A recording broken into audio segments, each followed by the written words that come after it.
জাহান্নাম, যার বাসিন্দারা অবর্ণনীয় দুঃখ আর যন্ত্রণা ভোগ করতে থাকবে।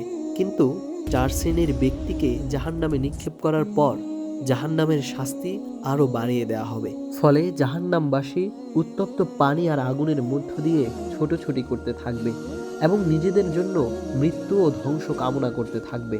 অতঃপর জাহান্নামবাসী একে অপরকে বলবে, এ ৪ শ্রেণীর লোক কারা, যারা জাহান্নামে প্রবেশ করে আমাদের যন্ত্রণা বাড়িয়ে দিয়েছে?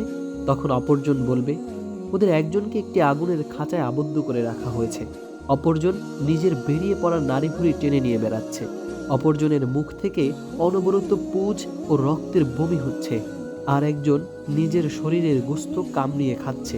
তখন খাঁচায় আবদ্ধ লোকটিকে লক্ষ্য করে বলা হবে, এ অভিশপ্ত লোকটির কি হয়েছে যে আমাদের যন্ত্রণার উপর যন্ত্রণা বাড়িয়ে দিয়েছে? সে বলবে, আমি অভিশপ্ত এজন্য যে নানাভাবে মানুষের সম্পদ লুটে পুটে খেতাম, তারপর সেই সমস্ত দায়িত্ব ঘাড়ে নিয়েই মারা গিয়েছিলাম। তারপর যে ব্যক্তি নিজের নাড়ি ভুঁড়ি টেনে নিয়ে বেড়ায় তাকে একই কথা জিজ্ঞাসা করা হবে। সে বলবে, আমি অভিশপ্ত এজন্য যে প্রস্রাব সম্পর্কে সাবধান থাকতাম না এবং তা ধুয়ে পরিষ্কার করতাম না। তারপর যার মুখ দিয়ে অনবরত রক্ত ও পুজের বমি হতে থাকবে তাকে উদ্দেশ্য করে বলা হবে, এই লোকটি অভিশপ্ত কেন?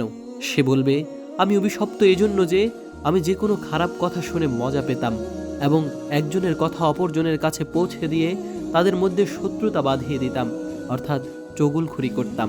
তারপর যে ব্যক্তি নিজের দেহের গোস্ত কামড়ে কামড়ে খাবে তাকে উদ্দেশ্য করে একই কথা জিজ্ঞাসা করা হলে সে বলবে, আমি অভিশপ্ত এজন্য যে আমি মানুষের গোস্ত খেতাম, অর্থাৎ গীবত করতাম।